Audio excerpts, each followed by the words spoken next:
La luz del pasillo, un programa rancio de libros.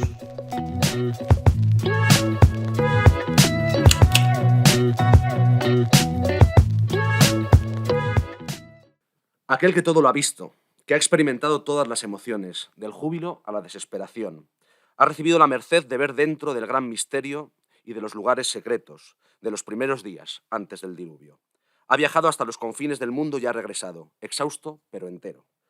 Ha grabado sus hazañas en estelas de piedra, ha vuelto a erigir el sagrado templo de Ana, así como las gruesas murallas de Uruk, ciudad con la que ninguna otra de la tierra puede compararse. Mira cómo sus baluartes brillan como cobre al sol. Asciende por la escalera de piedra, más antigua de lo que la mente puede imaginar. Llégate al templo de Leana, consagrado a Istar, un templo cuyo tamaño y belleza no ha igualado ningún rey. Camina sobre la muralla de Uruk, recorre su perímetro en torno a la ciudad, escruta sus soberbios cimientos, examina su labor de ladrillo. ¡Cuán diestra es! Repara en las tierras que circunda, en sus palmeras, sus jardines, sus huertos, sus espléndidos palacios y templos, sus talleres y mercados, sus casas, sus plazas. Busca su piedra angular y debajo de ella el cofre de cobre que indica su nombre. Ábrelo, levanta su tapa, saca de él la tablilla de lapislázuli. Lee cómo Gilgamesh todo lo sufrió y todo lo superó. Hoy, en La luz del pasillo, hablamos del poema de Gilgamesh.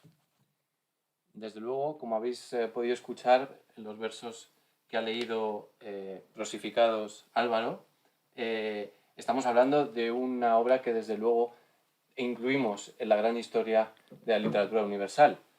La literatura universal es un concepto especialmente ilustrado, o sea, desde Voltaire hasta el corazón de lo que se vino a llamar la era de Goethe, se dio forma y se arraigó esta idea de una república universal de las letras, una literatura mundial, Weltliteratur, que es de la que habló Goethe y que quedó para siempre en las conversaciones con Eckermann. Ahí, ¿verdad? Un Goethe entusiasmado tras descubrir la poesía serbia y fragmentos de poesía persa y de literatura china que le habían llegado, le decía a Eckermann: quizás la era de la literatura nacional ha acabado y comienza la época de la literatura universal o literatura mundial, Weltliteratur. De hecho, muy poco después de Goethe, dos grandes lectores de él y admiradores, dos amigos alemanes que en 1848 les dio por escribir un manifiesto, vinieron a decir un poco, pese a que tenían cosas mucho más importantes que comentar, sacaron tiempo para recordarnos que la producción literaria burguesa, aparte de producción material, logró elevar la producción del espíritu también a las alturas de la cosmópolis. De hecho, en ese manifiesto dicen que esa literatura y esa producción burguesa consiguió elevar por encima, y lo dicen así, de la cortedad de miras y de la unilateralidad de lo nacional, elevar la literatura a las alturas de la literatura universal, de la Weltliteratur. Desde entonces hasta hoy han pasado muchos años, muchas corrientes de teoría literaria, de teoría crítica, críticas de hecho a la Ilustración de la Escuela de Frankfurt y mil lecturas más de esta historia de la literatura y realmente no se han conseguido poner de acuerdo sobre cuál es el limes, ¿no? Cuáles son las fronteras de lo que es o no es literatura universal, cuáles son los criterios con los cuales juzgarla. Pero en La luz del pasillo hoy nos parecía que podíamos concitarles a todos en una mesa a debatir sobre una idea que nos parece más o menos segura, y es cuál es la primera página de la literatura universal, con la diferencia de que la primera página no es página en el sentido de que sea de papel, ni de pergamino, ni de papiro, sino que eran inscripciones en tablas de arcilla. Para hablar de esas tablas de arcilla, de las cuales surgió lo que, sin título, pero que hemos venido a llamar poema de Gilgamesh en sumerio, ¿no? O de Gilgamesh en acadio, tenemos a dos invitados de excepción que no podíamos realmente haber encontrado mejores para hablar de este tema, que son Luis Alberto de Cuenca y Salomé Guadalupe Ingelmo, que está a mi izquierda, aparte de este joven e intratable novelista. Salomé, que es experta en lengua acadia, de hecho es miembro del Centro Superior de Estudios de Oriente Próximo y Egipto, y enseña lengua y cultura mesopotámica en la Universidad Autónoma de Madrid, y además ha dedicado su estudio, aparte de muchas otras cosas más, porque es una polímata, como muchos de nuestros invitados al programa, También ha dedicado estudios a, justamente a la literatura sumeria, babilónica, ¿verdad? Y en concreto, por ejemplo, en uno de sus últimos artículos, que además permíteme que seleccione ese porque creo que entronca muy bien con el espíritu de nuestro programa, ha escrito un artículo largo que se llama, que además recomendamos, que se llama La serpiente y la muerte, en el que aborda específicamente muchas temáticas que además hablaremos hoy sobre y alrededor del poema de Gilgamesh. Bueno, y también con nosotros está Luis Alberto de Cuenca, nacido en 1950, poeta, filólogo, helenista, traductor, ensayista, columnista, crítico, editor, poeta, que ya ha venido también a varios programas, igual que Salomé. Partidario de la Weltliteratur. Muy bien. Y con ya poesía reunida, como siempre, está en Los Mundos y los Días, que tiene sucesivas reediciones y actualizaciones. Gracias, Luis Alberto, también. Por estar Muchísimas gracias a vosotros, me encanta estar siempre con vosotros. Y lo que me acabo de acordar al ver Los Mundos y los Días en su 6ª edición es que hay un poema que se llama Gilgamesh y la muerte. Vamos a buscarlo luego y lo leamos. Verás que hay una ahí etiqueta que está señalando el poema. Bueno, pues antes de que nos paramos, quería preguntarle a Salomé para que nos dé un poco una primera introducción, también un poco, en fin, nobleza obliga, como profesora de estas cuestiones, que por cierto también has escrito un... bueno, no me voy a liar en vuestras publicaciones porque si no, no acabamos nunca, pero sí que te quería preguntar un poco, a grandes rasgos, sobre este curioso poema o artefacto literario, ¿no? Porque sabemos que tiene aproximadamente entre 3.000 y 4.000 años, ¿no? Ahora me vas a corregir porque lo voy a decir todo voluntariamente mal. Tiene entre 3.000, 4.000, quizás llegue al tercer milenio antes de Cristo, no lo sé. Y aparte no es una pieza única, ¿no? Sino que proviene de muchas lenguas y quizás de muchos fragmentos y tablillas, ¿no? Claro, estamos abordando un material complejo. O sea, no es como hablar de un libro que publicas en la actualidad, ha escrito tal persona con nombre y apellidos, lo da en tal año, lo presenta en la FNAC porque lo ha organizado ya algo su editor en tal fecha y es todo muy sencillo. En este caso no. De hecho, yo creo que es confuso cuando hablamos del poema de Gilgamesh y normalmente yo siempre lo evito. Se me escuchará decir el ciclo de Gilgamesh, porque evidentemente es un material que se ha elaborado durante muchísimo tiempo. Vamos a ver, a nosotros el material que nos llega, digamos que la versión estándar ya asentada, la que solemos conocer, nos llega a través de la biblioteca de Nínive. Básicamente son copias, esa biblioteca que pone en pie Asurbanipal, para que la gente tenga una idea cronología, 650 aproximadamente. Aquí estamos siempre antes de Cristo, todo el tiempo antes de Cristo. Pero esa biblioteca se pone por un rey que estaba muy preocupado por pasar a la posteridad, no solo como un gran guerrero, como el icono que tenemos asirio en la cabeza, sino con un hombre de cultura, que subraya mucho, como Shulgi en la tercera dinastía de Ur, que habían recibido formación como escribas. Él lo lleva eso es un elemento de honor para él. Entonces, lo que ordena es que se le manden tablillas de todo lo que está escrito. Entre esas tablillas tenemos el grueso, que luego encuentra al hallar, y donde se descubre que está también una versión del diluvio, que es lo que a nosotros occidentales más nos llama la atención en un primer momento. Pero el grueso de esa biblioteca es aproximadamente 650, por poner una fecha, en realidad pertenecía a 4 siglos anteriores, del rey Tiglat-Pileser, o sea, estamos 1100 a.C. aproximadamente. Esa versión es la que se conoce por... Normalmente los títulos que reciben las tablillas es por el comienzo, por el primer verso, es así como solemos titularlos. No se les ponía un título concreto, sino que las conocemos por el primer verso. Es el que ve en la profundidad. Este hombre que al final de esa experiencia vital tremebunda, que es un viaje exterior, pero al mismo tiempo es un viaje interior, llega al conocimiento profundo y a la aceptación de ciertas cosas que seguramente mencionaremos después. Pero en realidad, esa versión que nosotros es la primera que nos llega, la que conocemos, que está bien articulada y montada, probablemente por un solo escriba quizá, porque hay tanta coherencia que parece una sola mano. En realidad tenía versiones precedentes. Es decir, tenemos una versión paleobabilónica, estamos hablando época de Hammurabi, 1750 aproximadamente. Entonces el título era el máximo de los reyes, el que está por encima del resto de los reyes, etc. Que después aumenta su coherencia, digamos, y sigue trabajando en él y recibe distintas versiones, como decías tú, incluso fuera de la Mesopotamia central, en el periodo babilónico medio. ¿Por qué? Porque es ya un bestseller entonces. Es uno de los grandes bestsellers del mundo antiguo oriental, junto, y no llega al mismo nivel, con Etana, que también plantea problemas similares al de Gilgamesh, igual que los ciclos relacionados con Dumuzi, porque los 3 personajes tienen fuertes elementos en común que el individuo occidental no entiende. A nosotros nos atrae el Gilgamesh porque nos vemos reflejados en esa problemática de la muerte. Y es verdad, es un poema profundamente humano, lo que no es común en la antigua Mesopotamia. No tiene nada que ver con aspectos divinos, por mucho que salgan dioses por todos los lados. Y sin embargo, al mismo tiempo, no podemos perder de vista que es un poema hijo de su tiempo. Con lo cual, para el individuo mesopotámico y para quien redactó ese texto, el argumento no es únicamente la muerte.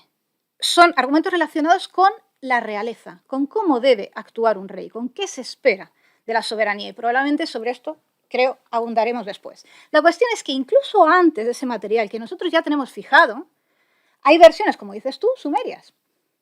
Hay versiones sumerias que quizá, como plantea George, se escribiesen buena parte de ellas, naciesen en el ámbito de la tercera dinastía de Ur, que es un resurgimiento de la lengua sumeria, un resurgimiento bastante artificial y artificioso en buena medida.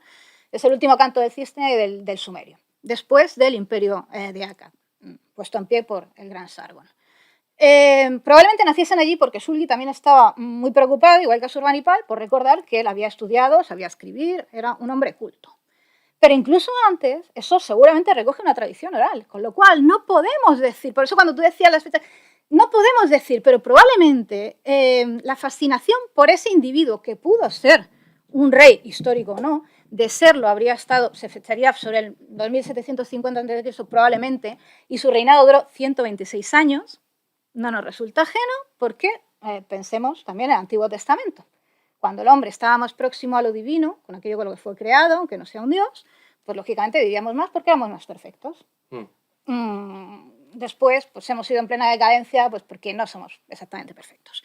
Ese material pudo empezar a nacer en aquel momento, porque claramente son argumentos distintos los que encontramos en los poemas sumerios de Gilgamesh que nos quedan, que luego han sido manufacturados por alguien ya en lengua acadia y que ha ido entrelazando y dándole una coherencia de una historia que es un ciclo, no es un poema, un ciclo puesto en pie por muchísimas manos, pero que tiene un enorme éxito porque captura la atención de una problemática individual, que es la muerte de cada uno, pero atención, por encima de eso, si todos morimos y es tremendo tener que aceptarlo, ese temor al más allá, es que resulta que los reyes, aunque no sean como el común de los mortales, tampoco son divinos.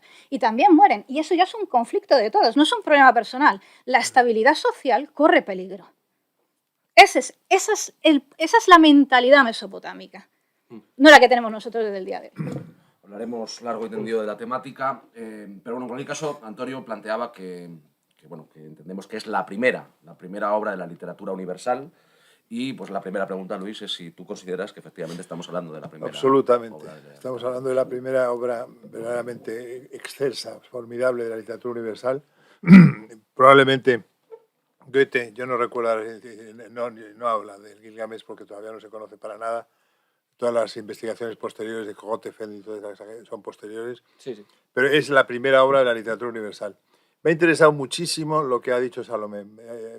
Me encanta porque estoy aprendiendo muchísimo. Porque realmente lo importante al principio del poema es ese comportamiento del monarca de Uruk. ¿Uruk o Uruk? Uruk. Qué maravilla, porque yo todavía había dicho Uruk, ahora voy a decir Uruk y me voy a quedar tan... Los acentos los ponemos un poco, pero en fin. Yo digo Gilgamesh y no Gilgamesh. Sí, yo también. En cualquier caso, se dice al principio del poema, las niñas no están seguras porque Gilgamesh las acecha. A los ricos les quita la fortuna para apropiársela a él.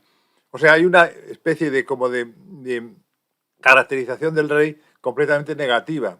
Entonces eso es el argumento luego que acabas tú de decir, que incluso los reyes no pueden hacer de todo. Y a lo mejor es la desesperación lo que lleva a Gilgamesh a adoptar todo ese tema, de todo ese abanico de actitudes, porque realmente sabe que va a morir. Es todo tan rico desde el punto de vista semiológico. Es curioso porque esa línea del buen gobierno, ¿no? Que al principio puede ser uno de los temas del ciclo, del poema, como queramos llamarlo, se abandona muy rápido, ¿no?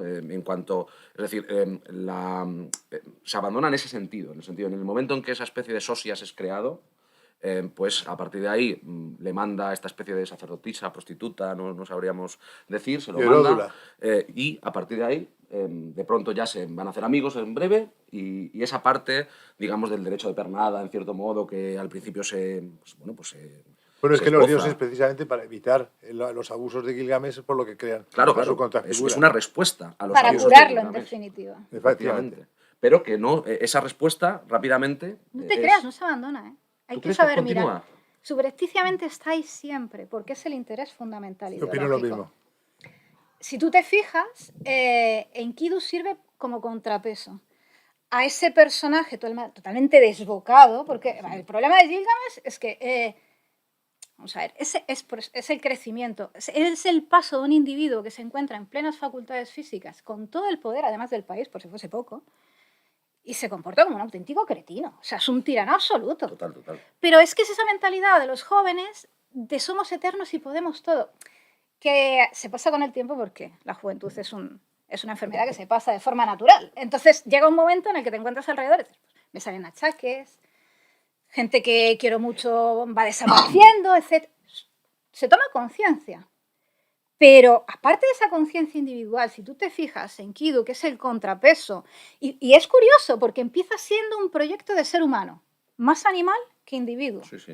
Cuando se lo civiliza, y se lo civiliza a través del sexo, a través de la prostituta, una prostituta que está relacionada con el templo. Sagrada. Se le enseña a comer, Sacerdotisa. Por se eso le está enseña a sagrada, comer- que en toda la antigüedad hay muchos ejemplos de eso. Sí. claro, se le enseña a comer el pan, a beber la cerveza, o sea, lo que hacen los seres humanos. Se le corta el pelo, se le unge, etc.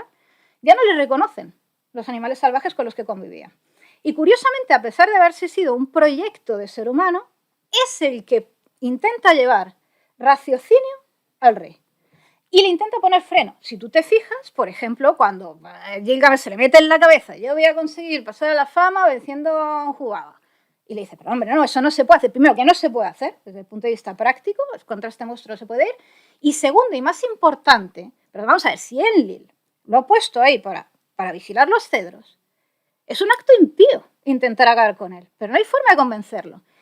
¿Qué sucede? Como no hay forma de convencerlo, sus propios consejeros le dicen, oh, pues ya, si te tienes que ir, pues bueno, pero que vaya Enkidu por delante. Exactamente. Claro, al fin y al cabo es el alter ego, bueno, que se lleve los palos secos.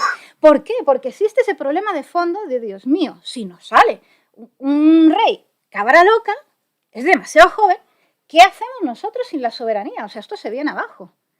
Todo el poema está permeado de esa preocupación. Todas las argumentaciones que le hace, claro, en la versión paleobabilónica se las hace ya la tabernera, que encuentra casi hacia el Sí, final de su original, viaje, sí. y ya se lo hace. Es que estás buscando algo que un ser humano no debe buscar. No hallarás la vida que buscas. No Eso puede es. ser, no eres un dios. En el Tienes fondo, que aprender. si me apuras, es el tema de la hibris. Claro, Total. totalmente, sí. No puedes intentar parangonarte a los dioses.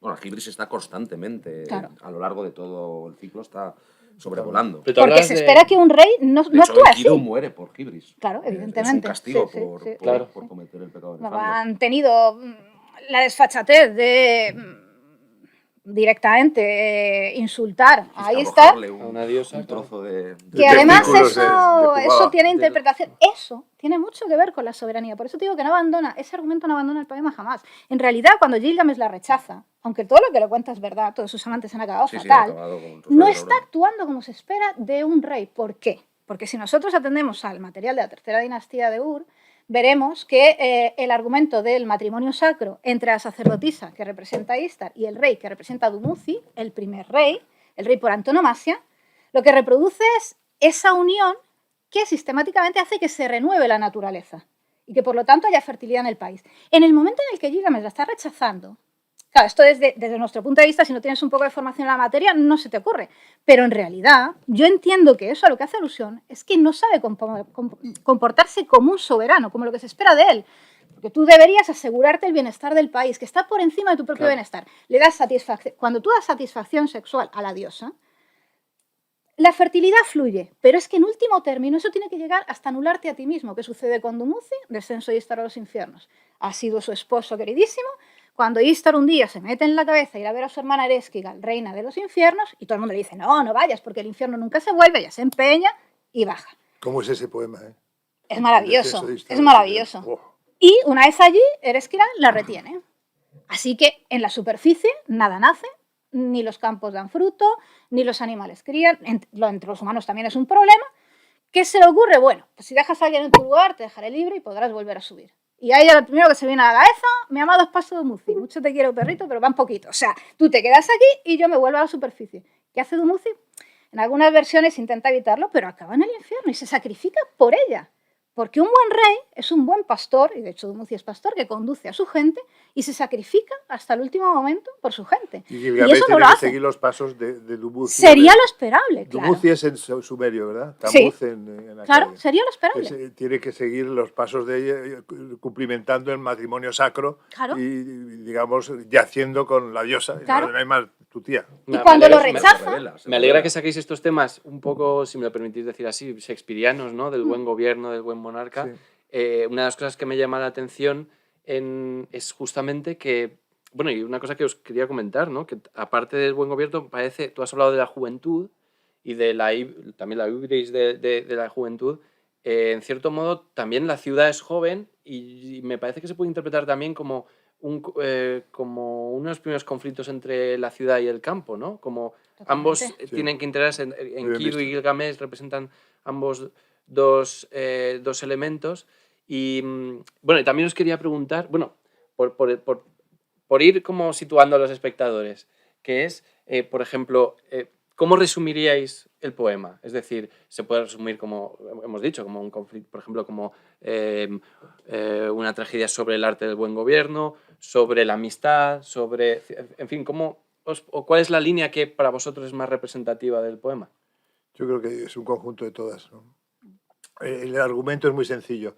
Hay un rey, un Uruk, o no Uruk, ahora me he enterado que se dice así, o Uruk, como queramos decirlo, que abusa de su pueblo, etcétera. Los dioses se cabrean con él porque no cumple con sus obligaciones de monarca probo y eficiente, e inventan un ser, a un anti-Gilgamesh, que lo forman como el doctor Frankenstein hizo, como el monstruo del doctor Frankenstein, para que combata con él. Combaten, y como en las películas americanas, como en los poemas germánicos, dentro del combate los adversarios luego pueden hacerse amigos, íntimos amigos. Eso es muy corriente en la épica universal.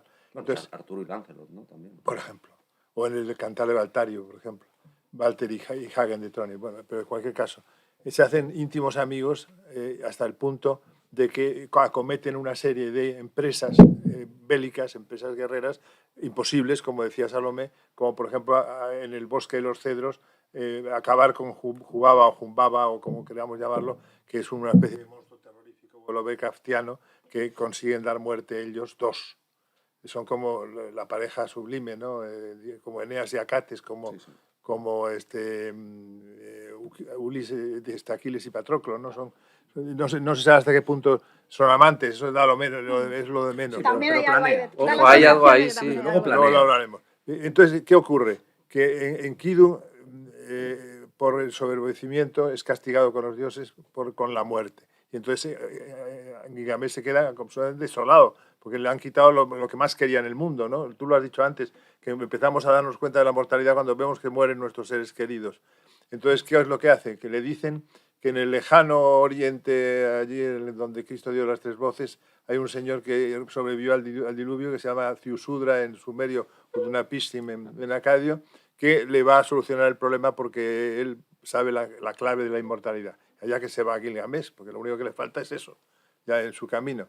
Va allí, le acogen Utnapishtim y su mujer, le dicen que sí, que le van a entregar la planta que devuelve la vida y que siempre te hace inmortal. Y entonces él, la primera muestra de la debilidad del héroe, se queda dormido.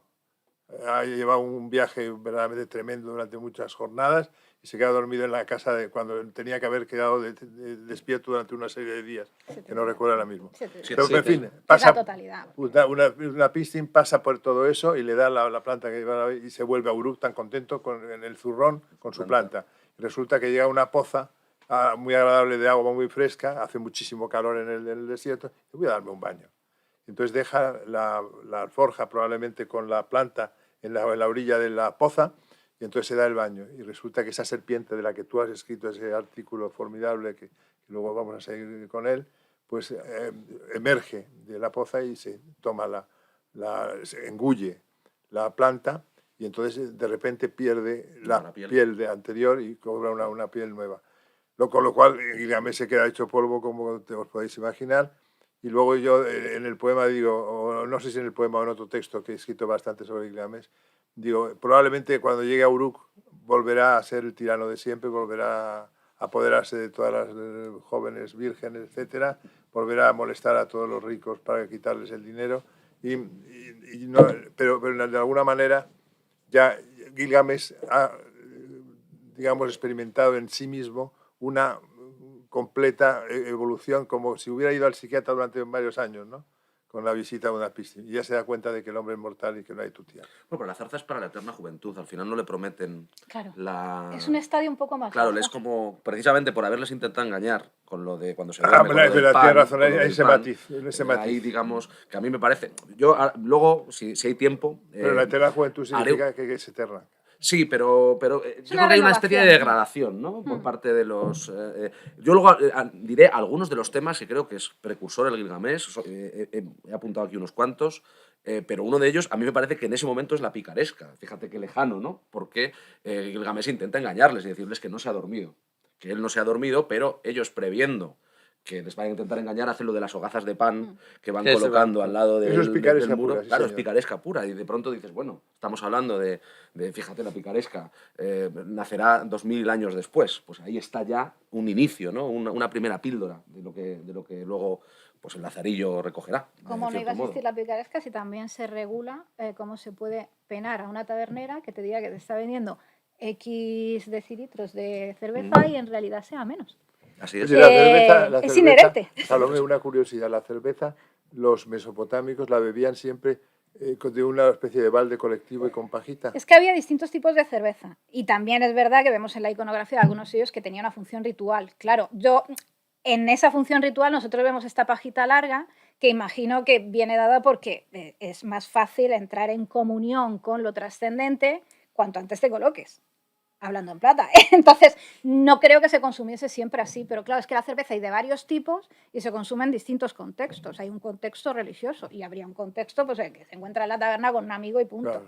Claro. Bueno, esto es uno de los problemas de traducción también del poema, ¿no? Este personaje que es la que pronuncia esto de no hallarás la vida que buscas, Siduri, ¿no? Sí. Claro, la hemos descrito como tabernera, ¿no? Pero a mí me pareció en su momento leer como que se podía traducir de una manera, pero claro, no hay un término, ¿no? Como algo así como cervecera, fabricante sagrada de cerveza o algo así. Es una diosa antigua, en definitiva. Es una diosa, Siduri, sin duda.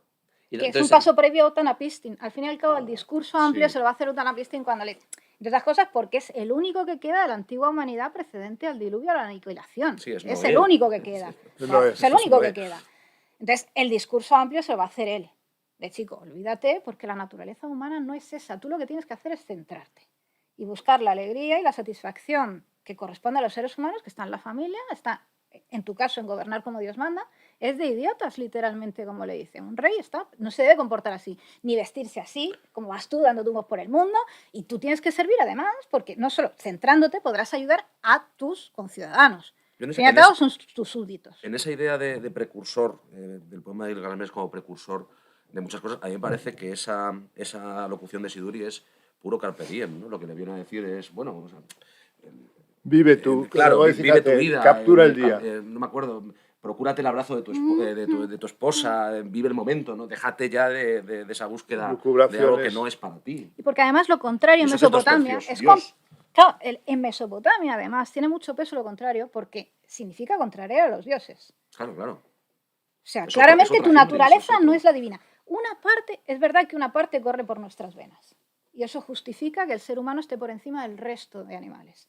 En nuestra creación somos barro y eso es lo que nos pierde. Pero también por nuestras venas circula parte de divino. El problema, ¿cómo explicamos el mal en el ser humano? Si tenemos parte de divino, el mismo Gilgamesh es dos partes divino, porque su madre es diosa y una parte es terrenal. Pero no se libra de esa inquietud tan plenamente humana y de la mortalidad. ¿Qué es lo que justifica la maldad en el ser humano? Porque de alguna forma hay que explicarla. Perdona, si nos habéis dado la vida con una parte de vosotros, pues que cuando se aniquila al dios con el que se va a empastar ese barro, no es un dios de la mejor calidad. Es un dios un poco pervertidillo ya. El Demiurgo también está ahí. Entonces, Hércules, en cierto modo, ¿no? Bueno, hay luego temas menores que reaparecen como en otras épicas, ¿no? Bueno, hemos hablado del pan y de la cerveza, por cierto, muy muy, muy importante. Luego hay un pasaje que siempre me ha llamado la atención porque me recuerda a como versos y cosas muy menores de la Ilíada. Por ejemplo, el recuento de las naves de la Ilíada. Este tipo de detalles a veces de listados. Pues hay un momento en el que, al menos en la edición de George, la abreviada, en la que se ponen a evaluar el precio de diferentes ítems que llevan, de ropa y de armadura, si no recuerdo mal. Dice, lleva un brazalete que vale 50 talentos de oro, otro que vale menos, el otro pesa. Tú dices cuando se están armando para ir a talar el cedro, a enfrentarse a Jugawa, ¿no? Puede Y ser, están fabricando las armas. Luego hay y otro tal. momento en que también hay una especie de recuento, pero es cuando hace las ofrendas tras la muerte de Enkidu. Claro. Que hace un Bueno, recuento. es que realmente Pero ahí es la normal épica porque universal- Dios. es importante la magnificencia, ¿no? Hablábamos antes de la literatura mundial, pero es que la épica siempre está, digamos, estableciendo entre corrientes de comunidad, entre unos poemas y otros, ¿no? Por eso está... Bueno, la única división que hay dentro de la épica es lo que se llama en alemán la Volksepik y la Kunstepik, que tú sabes perfectamente bien lo que es. Y realmente esto es Volksepik o Volksepos, el Gilgamesh. Entonces se relacionará mucho más con Homero, con Beowulf, Claro. con Nibelungenlied, etcétera, que no con Virgilio, con Apuleyo, no, con Apolonio y con la gente que está en su despacho escribiendo el poema. Porque el poema épico folk, ese lo escribe el pueblo, que no existe, y el otro lo escribe, en cambio, un señor con nombre y apellidos, ¿no? Bueno, decía Federico Lara Peinado que, bueno, decía, quiero decir, recuerdo habérselo leído, que se llegó a representar. ¿Puede ser? O sea, que había pruebas o pistas de que fragmentos del Gilgamesh en la época pudiesen haberse representado de alguna manera ritual. Eso ya no te lo sé decir. Eso Pero habría vas que ir hasta a- qué los punto. orígenes del teatro son siempre ligados a un ritual, a un culto, Sí. tipo religioso, en el caso de Grecia, a Dioniso. No lo sé, lo que sí existe, y seguro que Salomé lo sabe, es versiones actuales, dramatizadas Claro. del Gilgamesh. Una novela extraordinaria que recomiendo a todos nuestros espectadores, oyentes o lo que sean, que es el Gilgamesh The King de Robert Silverberg. No sé si la habéis leído. No. Un neoyorquino de 1936 que hace una reinterpretación maravillosa del poema. Por favor, leedlo. Pero para teatro. Robert Silverberg, no, en este caso para novela. En formato novela. novela. Y en formato teatro tengo uno, pero no me acuerdo ahora mismo quién era el autor. Bueno, lo pondremos en las pantallas cuando hagamos la edición del programa, como hacemos siempre. Y si queréis, yo miro en casa en mi estante gilgamesiano. Estupendo. Habéis sacado el tema antes de la cuestión de ellos dos, de Enkidu, la relación entre Gilgamesh y Enkidu. Me he buscado aquí una nota que tenía de hace tiempo. Hay un artículo de Jean Bottegau, Sí. Ni más ni menos. Sí. que es el amor libre en Babilonia, y luego hay otro de Gerald Cooper que se llama La falacia de los amigos, digamos. La falacia de, entre comillas, la amistad entre Gilgamesh. O sea que, por llevarlo de nuevo al terreno shakespeariano, aparte del terreno obvio, no lo queremos negar, que existe siempre esa interpretación homoerótica de la relación entre ambos, pero también es también un símbolo erótico de ese conflicto que hablamos entre lo salvaje y la civilización, entre el campo y la ciudad, ¿no? Que es permanente en Mesopotamia, porque tú ten en cuenta que el soberano es siempre quien lleva la civilización. La lucha de Gilgamesh contra los leones es la lucha contra todo aquello que no está antropizado, el paisaje que no está humanizado. O sea, todo lo que está fuera de la ciudad, especialmente la estepa en Mesopotamia, es sinónimo de riesgo, porque es un paisaje no antropizado. Entonces, fuera están los animales salvajes y fuera están los demonios también, que son los que viven allí. Bueno, de hecho, pensemos en Cristo cuando se marcha al desierto para luchar contra sus propios demonios. O sea, es parte de toda esta tradición. Lo que nosotros, las escenas a las que asistimos en los relieves asirios, con el soberano matando leones, es exactamente lo mismo. O sea, es luchar contra el caos. Es el poema de la creación, también, exactamente igual. Marduk contra Tiamat, que son los animales salvajes. En el caso de Gilgamesh vemos el toro y vemos el león. Y no por casualidad, esto nos hace pensar en iconografía, el mundo griego lo tenemos más cerca, en realidad sigue siendo heredero, Heracles. Claro, Hércules. Tal cual. Heracles O sea, y el león, sí. Bueno, y Sansón. Claro, Sansón claro, también, claro. Y en de el hecho, en mundo la semítico. glíptica, antes de que tengamos nociones de que el texto hubiese sido escrito, Hombre, la iconografía siempre no te puedes pillar los dedos, no es igual que un texto escrito, pero está claro que hay sellos, hay cilindros sellos del periodo paleacadio, donde tú ves iconografía y dices, si es que yo creo que es Gilgamesh. O en el caso de Tanas todavía más claro, porque un señor subido a un pájaro gigante subiendo al cielo es una cosa tan concreta que dices, no tengo la certeza que entonces existiese una versión no escrita del poema, pero estoy casi segura que hace alusión a eso. Te queda la huella. Es que las ciudades son fundamentales en ese momento en el creciente fértil, ¿no? Çatalhöyük o, por ejemplo, Jericó, etcétera. Estamos en 7.000, 8.000 antes de Cristo, muy anteriores a Uruk incluso. Uruk es de las primeras, desde luego.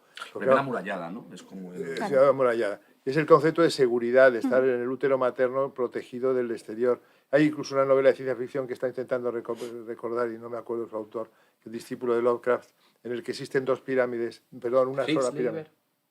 No es Liber, ¿no? No es Liber, es otro. Hay una pirámide en la que vive toda la humanidad y el exterior está lleno de monstruos, de horrores y de espantos, como tú has dicho muy bien en Mesopotamia. Entonces resulta que de repente se recibe en esa pirámide una señal de que existe otra pirámide muy lejos de ahí, pero que existe esa pirámide y hay una mujer que pide ayuda desde esa pirámide. Entonces la novela será que un arriesgado joven y esforzado de esa pirámide acudirá a doblegar a los monstruos para llegar a salvar a la mujer. Esa novela me impresionó mucho. La publicó Francisco Arellano, que por cierto acaba de morir hace unos días, un editor de ciencia ficción. Y es también una alegoría de lo mismo. Si es que en el fondo, es que Goethe no podía tener más razón, si todo es lo mismo. Quiero decir, todo es teatro. No sé si Goethe, pero no sé si te acuerdas de Fritz Manuel, que publicó Taurus su historia de las utopías no lo he leído. En 3 volúmenes. Fritz Manuel incluía, bueno, y otros autores después, Spariosu después, incluía la épica de Gilgamesh como uno de los primeros momentos de la matriz originaria, digamos, de la utopía. Es decir, estaba pensando toda la parte que habéis comentado de Utanapishtim, o, por cierto, que te debería preguntar si tiene que ver con Atrahasis. Luego me comentas si realmente están vinculados o no, porque a veces... Pero perdón. Con Atrahasis, la versión creo que es Acadia, ¿no? Sí. No el súper sabio. No sé si Ziusudra, ¿no? Atrahasis y Utanapishtim son lo mismo. Bueno, ¿no? ¿En qué texto aparece Atrahasis? No, el Atrahasis, el súper sabio. Hay sí. El diluvio se trata del Inuma Ilu también, ¿no? O sea, como nosotros hacemos mucho ruido, pues los dioses decían aniquilarnos. El Atrahasis es el súper sabio, que es el único que efectivamente, gracias a Ea, que le chiva lo que va a pasar, aunque no debiera, consigue salvarse. Bueno, antes de irme por ahí, porque luego Atrahasis también creo que aparece en las instrucciones de Shurupak, si no recuerdo mal. Claro. Es el que recibe toda esa enseñanza. Claro. Bueno, ¿Dónde podemos leer Atrahasis? No lo sé. Realmente. Hay una edición de Lambert, por ejemplo. Pero en castellano no hay. Pues ahora mismo no te sabría decir. Bueno, ya lo haremos, perdón. A lo que iba es que esta estructura como utópica originaria sí que es verdad que la encontramos en el poema, ¿no? Tenemos la isla, aunque sea después de un diluvio, pero básicamente es una isla donde básicamente son inmortales y quien llega a la isla disfrutará de la felicidad eterna, ¿no? O sea, tenemos ahí como... Elementos utópicos clarísimos. Campanelianos también. Claro. Pero evidentemente ahí es donde están solo dos personas, que son Utanapishtim y su esposa, que son los únicos que están, pues bueno, suficientes como para crear una utopía ahí, ¿no?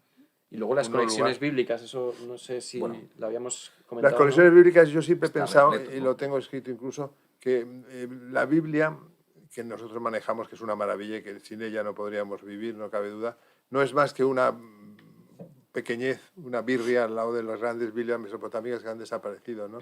Y que solo conservamos, por ejemplo, el Génesis en el Numa Elish, etcétera, ¿no? Y que realmente es un pálido reflejo, pero un reflejo al cabo de lo que eran las grandes Biblias mesopotámicas, ¿no? Bueno, yo quiero aclarar para los espectadores y oyentes que no hayan leído el poema de Gilgamesh, que es una lectura que puede ser muy, muy fácil, es decir, que no hace falta, porque claro, estamos lógicamente viéndonos a un... porque es inevitable, eso sí, está plagado de meandros que van a miles de sitios y que confluyen en el poema de Gilgamesh, pero es un texto muy ameno, es un texto muy divertido, es un texto con momentos literarios realmente buenos, en mi opinión, al menos, y que yo creo que lo que es una puerta abierta hacia un montón de temáticas que en nuestro día a día conocemos y que no sabemos dónde está su origen, ¿no? No hemos terminado de ver cuáles son las ramificaciones que llevan a este poema. Yo citaré algunas de las cosas que creo que están ya aquí contenidas y que en cierto modo han sido desarrolladas con personajes, con temas, etcétera, etcétera. El diluvio y el arca de Noé, por supuesto, que será mucho más conocido en la versión bíblica, lógicamente. Hércules, la Hibris, el Doppelganger, no sé cómo se pronuncia porque yo alemán no sé, el Demiurgo, Dalila, Sansón, Lilith, Jezabel, Caín y Abel, la femme fatal, en cierto modo, está prefigurada en el poema de Gilgalés, el derecho de pernada, la amistad tras la pelea, los ciclos artúricos, Lancelot, Arturo, el Umbaba como Minotauro, Polifemo, la Medusa, luego van con su cabeza y O como demás. los antiguos de Lovecraft. Efectivamente, Caronte, Lovecraft, fama, posteridad, inmortalidad, recuerdo y memoria, el Carpe Diem, la primera honra fúnebre de la historia, está contenida en el Gilgamesh. La capilla previa a salir a lo que te toque, la guerra, el caballero que vela las armas. Efectivamente, la ofrenda, la adopción, un tema interesante, la solidaridad y el valor del grupo, el desafío al destino. En cierto modo, la estructura que luego Vladimir Prop desarrollaría ya está en gran medida también contenida en el Gilgamesh. El amor entre Dios y el hombre, la homosexualidad, la prostitución, la picaresca, la eterna juventud, la tauromaquia, en cierto modo, también está aquí ya prefigurada. El presagio, la primera hecatombe de la que se tiene texto literario. No es una hecatombe exactamente porque no son 100, pero hay una primera... Bueno, hay que decir que hecatombe, aparte de catástrofe, como tú me sabes, ¿no? Son 100 vacas, bueyes. Claro, son 100 vacas que no dice 100, pero sí que son, cuando muere Enkidu, una de las cosas que hace Gilgamesh es sacrificar vacas y ovejas, quiero recordar. El primer descenso a los infiernos. El primer descenso a los infiernos. Caronte, la plegaria, la conmemoración, la serpiente, un tema que luego dará miles de recovecos, ¿no? Quiero decir, todo esto, y por así un primer recuento, está contenido. Es impresionante. En este texto. Tu trabajo ha sido genial, enhorabuena, pues fantástico. Pero vamos, creo que me he quedado muy corto, pero todo esto está aquí. Todo esto, que son cosas que supongo que los oyentes, los espectadores conocerán, ya están contenidas. Probablemente también esté en la Odisea o en la Ilíada, esté en la mayor parte de esas cosas. Claro, también, por supuesto. Como es normal, claro. ¿no? O, por ejemplo, en la comedia humana de Balzac, qué sé yo, en las grandes obras de la literatura universal. Pero como primer texto... El primer texto está todo, absolutamente todo. Es increíble hasta qué punto la civilización mesopotámica es una civilización importantísima en la evolución del mundo. Y por eso hay gente que os dedicáis a eso, porque es realmente fantástico, formidable. Y luego yo preguntaría, lo hemos intentado, pero se ha salido porque es muy difícil, pero ¿estaríais de acuerdo en que el gran tema es el miedo a la muerte, la inmortalidad, la memoria? Temas que es sorprendente que ya entonces estuvieran... Yo creo que sí, que ha matizado muy bien Salomé en su primera intervención. Es muchas más cosas. Es muchas más cosas, sin duda. Pero desde fuera, no siendo, digamos, un experto en Mesopotamia, como es mi caso, yo creo que la lección primera que uno extrae del cantar de la epopeya de Gilgamesh es precisamente la búsqueda inútil de la inmortalidad, ¿no? Más que hablar de la muerte, es de la inutilidad de buscar la inmortalidad, ¿no? Salomé, hemos sacado tantos temas que te voy a dar paso sin añadir ninguno más, por si quieres comentar alguna cosa. Sí, respecto a esto que decías, yo creo que es curioso porque es un poema profundamente contemporáneo. Sí. O sea, a pesar de que, como decía antes, refleja un modo de ver la soberanía propio de aquel momento, al mismo tiempo el creador deja reflejo de algo que nos concierne y por eso sigue interesando. Creo que no es ni solamente la aceptación de la mortalidad, es ese dolor que acompaña sistemáticamente al ser humano, de la conciencia de la muerte. Porque en el caso, por ejemplo, cuando muere Enkidu, el asunto no es tanto el que muera. La verdadera tragedia es que es consciente de que se está muriendo, si os fijáis. Son 12 días de padecimiento donde él maldice a la gente que la civilizó. Previos. Claro. O sea, es el terror a morir. Es el morir mal. El problema no es morir, todos nos tenemos que morir. Efectivamente. El buen morir Tiene que ser. yo tiendo a pensar que ni siquiera es el momento lo importante. A veces, bueno, está bien poder vivir mucho si vives bien, pero a veces no es ni el momento, es el cómo. ¿Vale? Y el saber que eso está ahí. Y el verdadero padecimiento por parte de Enkidu es el hecho de que está tomando conciencia. Es ese terror, en definitiva. Y eso es profundamente contemporáneo. Aunque sigue existiendo el mensaje propio de aquella época, el individuos que lo redactaron, pero como te digo, parece es tan homogénea esa versión que parece propio de una persona, Una pluma. y de una visión bastante contemporánea, donde Bueno, hay dioses por todos los lados claro, en la el texto, pero no reacción- importan. La reacción de Gilgamesh es, pues como lo quiero tanto, va a resucitar, básicamente. Y es Pues cuando ya le terrible. sale el gusano, Sí. que dice Exacto. varias veces Pero que le sale fíjate el que gusano. una O sea, cosa se muy- niega a aceptar la muerte y hasta que no Totalmente. sale el... No, se niega rotundamente, pero es muy curioso cómo es muy arcaico a la vez el tema de honrar la memoria de los muertos. Porque aquel que no rinde culto a su memoria es como polvo, es como nada, Sí, sí. es como... Se También pierde. porque el más allá mesopotámico es terrible. Da igual que te hayas comportado bien o mal, no es un tema moral. Aunque haya sido maravilloso en vida, es un lugar increíblemente oscuro, donde Bueno, solo se puede padecer. Lo mismo que el griego en el fondo, porque cuando Ulises en la Rapsodia de la Odisea, en el que baja a ver a los muertos y se encuentra con Aquiles, que es ya un fantasma, le dice a Aquiles, preferiría ser el último de los vivos, de los esclavos vivos en el país en el reino de mi padre, que no el rey del país de los muertos. Totalmente, totalmente. Bueno, y por supuesto tenemos que ir pasando a la siguiente sección, a la sección de la Biblioteca de Carballo, pero antes habíamos acordado, Antonio y yo, que leyésemos precisamente, esta es la versión de Mitchell, de Stephen Mitchell, que también, bueno, para que los lectores, los espectadores y oyentes lo sepan, es una versión, digamos, bueno, pues... literaturizada, menos dura de leer, pero yo creo que hace una buena labor y un buen Está trabajo. muy bien escrita. Y muy bien escrita, efectivamente. Y ese momento en el que Siduri, esa tabernera, que en cierto modo también es una diosa cuando Gilgamesh cruza los Montes Gemelos o algo así, no recuerdo ahora cómo se llamaban, después, que por cierto es precioso eso de que es por donde pasa el sol, por ese túnel oscuro que le tiene que recorrer en menos de 12 horas, porque hay cosas que parecen de un thriller moderno realmente, de una película de thriller en el mejor sentido de Hitchcock, vamos. Y dice Siduri a Gilgamesh cuando él le dice que él le vuelve a contar la historia que ya ha contado tantas veces de que su amigo muerto se le acaba de salir ese gusano por la nariz y demás. Y dice, ¿por qué andas vagando por ahí, Gilgamesh? Jamás hallarás la vida eterna que buscas. Cuando los dioses crearon a los humanos, crearon también la muerte y reservaron la vida eterna solo para ellos. Los hombres nacen, viven y después mueren. Ese es el orden que han decretado los dioses.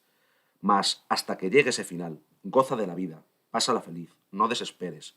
Saborea tu alimento, haz de cada uno de tus días un placer, báñate y unge tu cuerpo de aceite, viste brillantes vestidos de deslumbrante limpieza, que la música y la danza inunden tu hogar, ama al niño que te coge la mano y que tu esposa goce siempre en tu abrazo.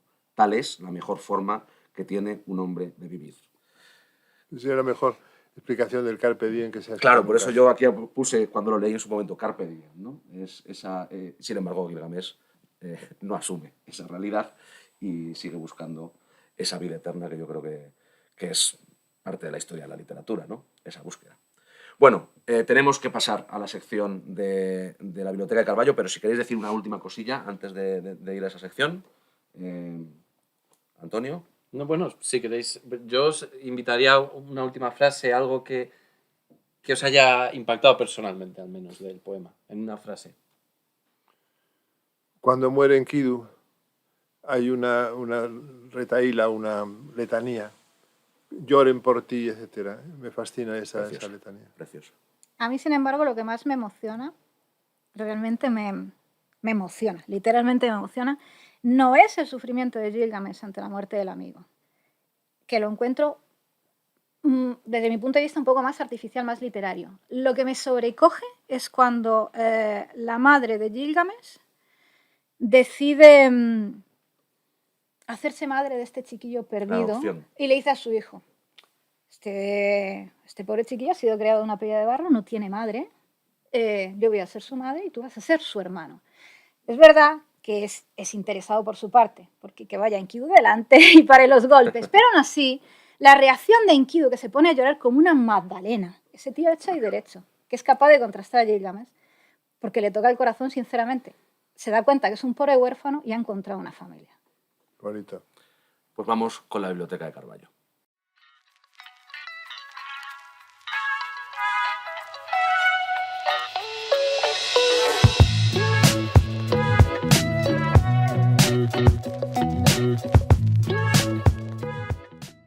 Pues estamos aquí, una vez más, en la sección de la Biblioteca de Carballo, donde nuestros invitados pues, van a seleccionar qué libros les van a acompañar durante la noche y qué otros, lamentablemente, tendrán que ser sacrificados para poder sobrevivir al frío, ¿o no? Salomé, ¿qué libros has traído para recomendar? Bueno, para recomendar, en este caso me llevo el agua a mi molino y os voy a aconsejar 2 gramáticas. Primero porque es fundamental acercarse siempre que se pueda al texto original para sacarle todo el jugo, y porque además el estudio de la gramática acadia ofrece múltiples bondades para la vida actual contemporánea. Por una parte, da plasticidad mental. El análisis morfosintáctico constante hace que uno tenga el cerebro en buen estado. Además, ofrece seguridad al estudiante.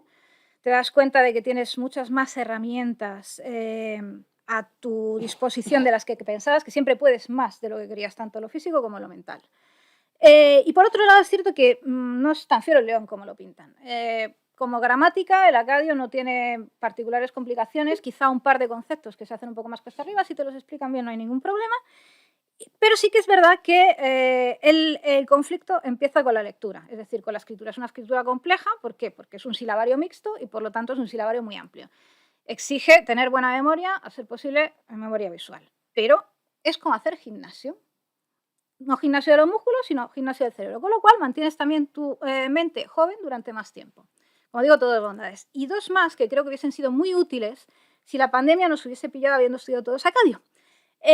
Por un lado, el saber encajar mejor y manejar mejor en tu vida la frustración, algo que la sociedad contemporánea no está bien dotada para ello en absoluto. Y por otro lado, esto que se ha puesto tan de moda a partir de la pandemia, que antes parecía que no existía, que es la resiliencia. Es decir, te enseña que todo llega si sabes esperar y también que todo pasa, que lo negativo no dura para toda la vida, hay que saber aguantar el tirón. Por los estudios de este tipo, que como digo siempre es una carrera de fondo, no de velocidad, te enseñan ese tipo de cosas en la vida. Así que por un lado, la gramática de Kaplis, Introduction to Akkadian, que fue publicada, ha habido múltiples reediciones después por el Pontificio Instituto Bíblico en Roma, la primera es del 80, pero hay muchas después. Como veis, es una obra que tiene mucha vida a sus espaldas, porque la llevo prácticamente siempre en el bolso, es fundamental, es la que sigo aconsejando a mis estudiantes, es la de más fácil aproximación, a pesar de que sea en inglés.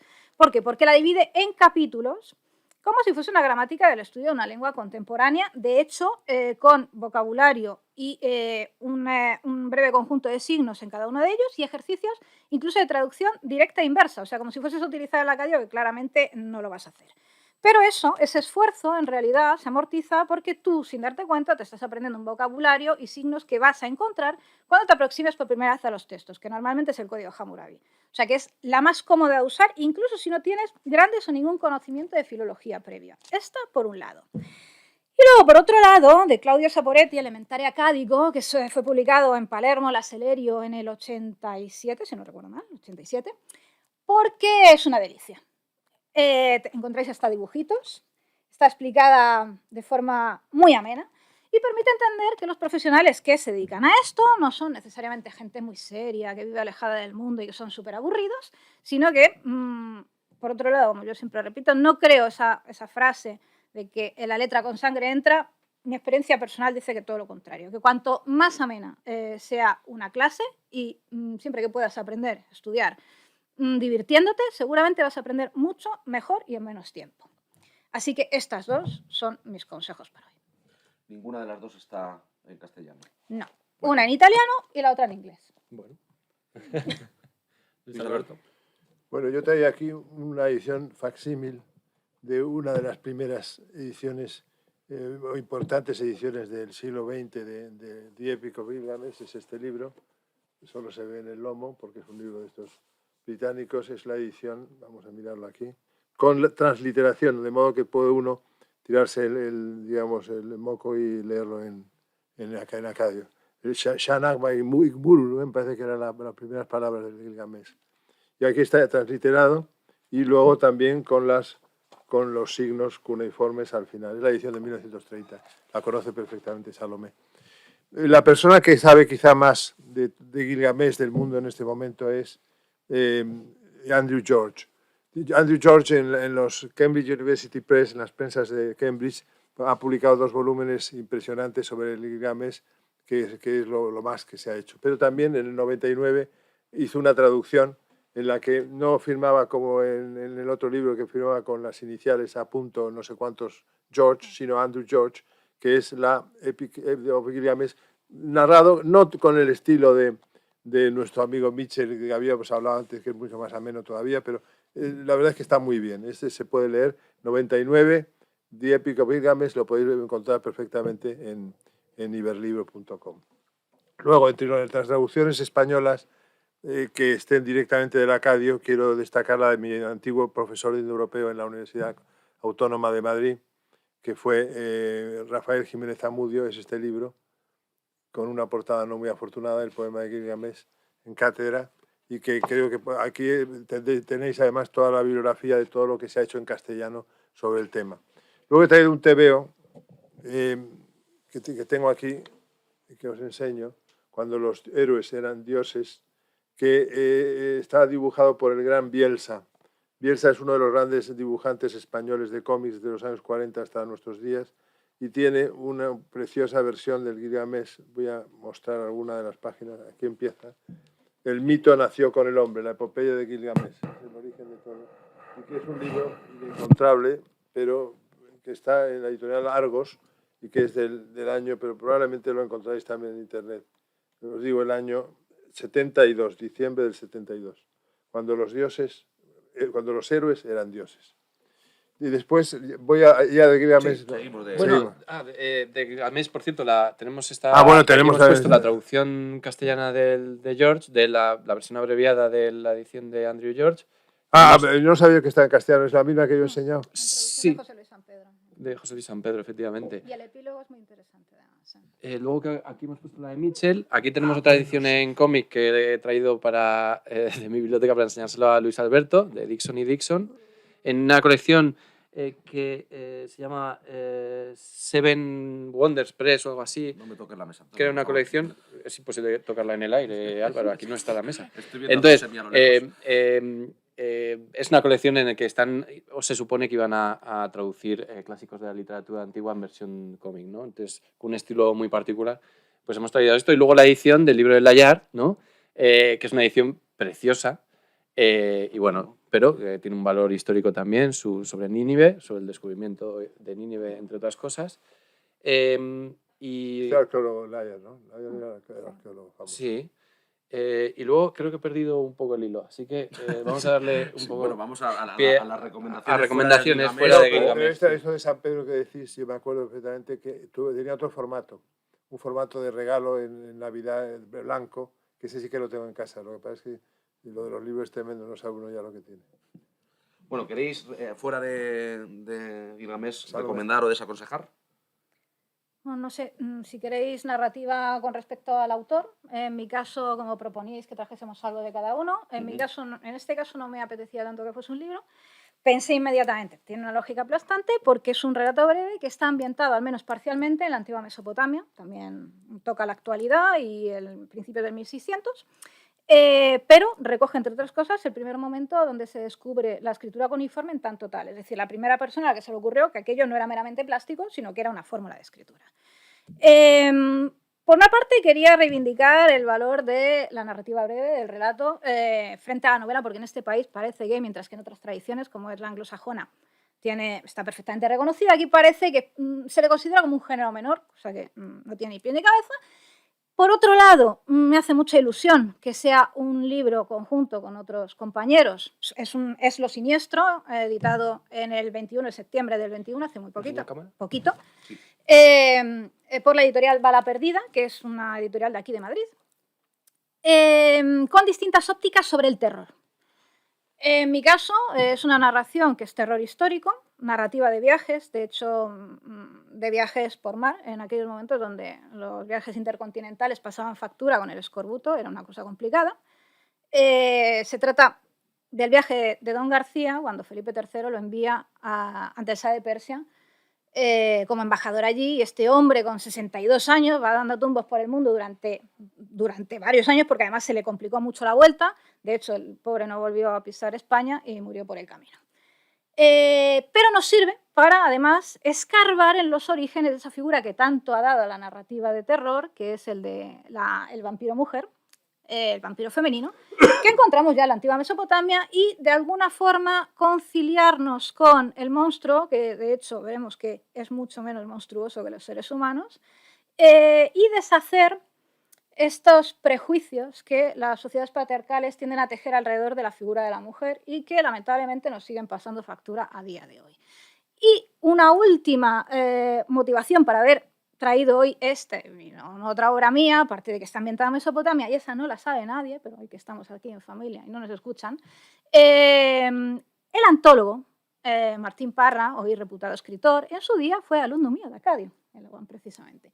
Así que cuando me llamó hace poco, porque como os digo, este fue publicado en el 21, para proponerme que participase, la ilusión fue tremenda encontrarlo en otro ambiente, porque, y sin atisbo de paternalismo, mis niños y niñas son siempre y serán siempre mis niños y niñas, aunque fuesen ya adultos maravillosos cuando yo los conocí y no fuese por mérito mío, pero yo creo que algo les he dejado. ¿Quieres engordar las llamas de la chimenea con algo? Sí, genéricamente. Ya sabéis que a mí lo de las llamas y el papel junto no me cuadran, me aterra.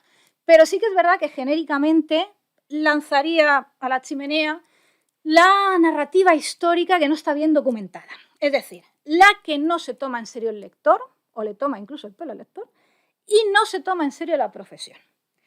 Que puntualmente uno lee alguna de esas novelas porque dice, mira, hoy me apetece darle un reposo a la mente, me parece divertida, por el motivo que sea, está bien, todo se puede hacer, pero sabiendo lo que tienes entre manos y por qué en cada momento.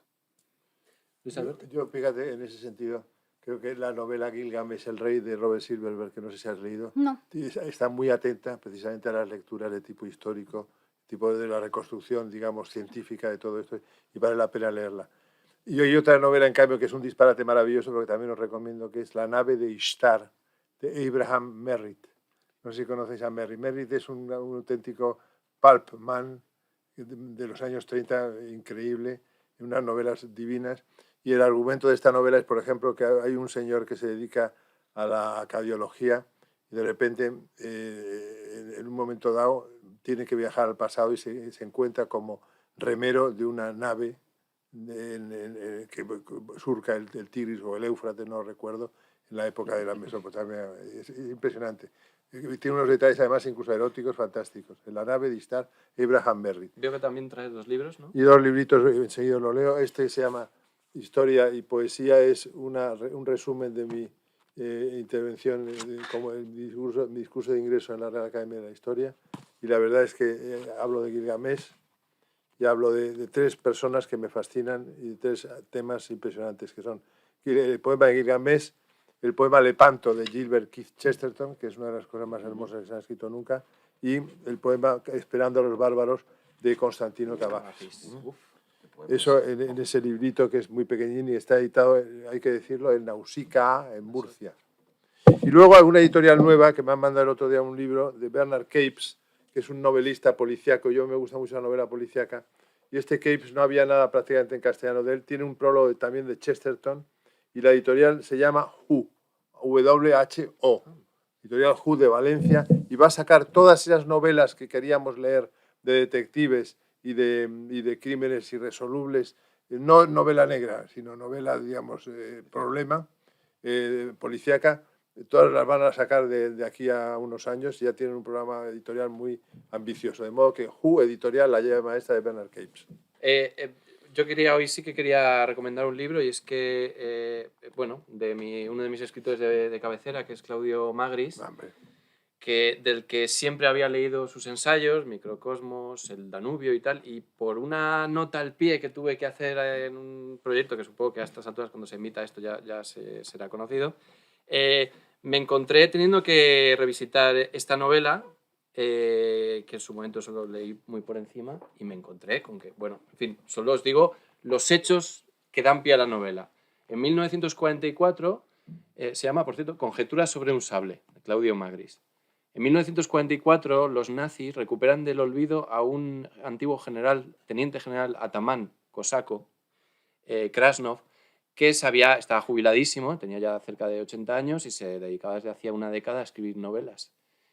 Le recuperan y le ponen al frente de un batallón esencialmente cosacos, ucranianos y rusos del sur, con algunos osetios, georgianos, y le ponen al mando de esta serie de estas divisiones del ejército. Participa en escaramuzas, sale vencido en todas, y al final los nazis deciden, digamos, animarles prometiéndole una cosa, un Kosakenland, una tierra, un país de los cosacos, que le prometen y le dirán que podrá ocupar junto con el resto de sus tropas y todos los habitantes que quiera en los Alpes italianos. Entonces, es una historia que se conoce muy poco. En el final de la Segunda Guerra Mundial, alemanes y cosacos, dirigidos entre ellos por el general Krasnov, ocupan, violan, saquean y se preparan para realizar una limpieza étnica en Friuli, en los Alpes italianos. Y a partir de ahí, Magris, o en concreto el personaje de esta novela, que es mitad rememoración histórica, mitad ficción, que es un sacerdote, un personaje, por cierto, interesantísimo, aunque solo conocemos por su yo narrador, empieza a tirar del hilo de una investigación sobre qué pasó exactamente ahí en la región de Carnia. Y bueno, y quería dejarles la recomendación ahí. Maravillosa recomendación, me apetece todo. Nada más. Nada más. Bien, pues yo recomiendo la lectura de Gilgamesh encarecidamente, y recomiendo que nuestros espectadores, nuestras oyentes, nuestras espectadoras se zambullan en ese poema y bueno, pues saquen muchas más de las conclusiones de las que hemos podido sacar a lo largo de este programa. Y como lo prometido es deuda, hay un poema en la antología de los mundos y los días de Luis Alberto de Cuenca, cuyo título es Gilgamesh y la muerte, que yo tenía señalado para cerrar este programa, que está dedicado a Fernando Lanzas. Y dice así: temía la muerte más de lo que nadie la haya temido nunca, y fui al extremo del mundo en busca de la medicina que me hiciese inmortal. Y fracasé porque así estaba escrito. Pero cuando volví, ya no temía la muerte. Y cuando alguien ya no teme a la muerte, ésta deja de existir para él. De manera que no temas, compañero, a la muerte. Te lo dice el que perdió la planta de la vida por bañarse en el río. El amigo de Enkidu, Gilgamesh. Lean el poema de Gilgamesh, lean a Luis Alberto de Cuenca. Con todos ustedes, la recomendación del librero.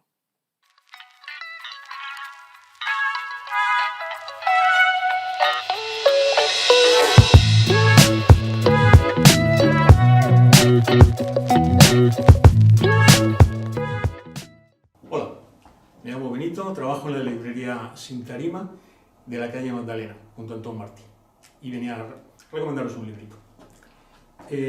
Ya Borges, en su antología de la literatura fantástica, que hizo junto a Adolfo Bioy Casares y Silvina Ocampo, incluyó un fragmento del poema de Gilgamesh. Durante mucho tiempo se ha ido considerando como una especie de precursor de lo que es luego la épica fantástica, libros de caballería y demás. Luis Alberto de Cuenca, que es uno de los máximos conocedores en España y divulgadores de lo que es toda la literatura fantástica, ha hablado en varias ocasiones sobre el poema de Gilgamesh.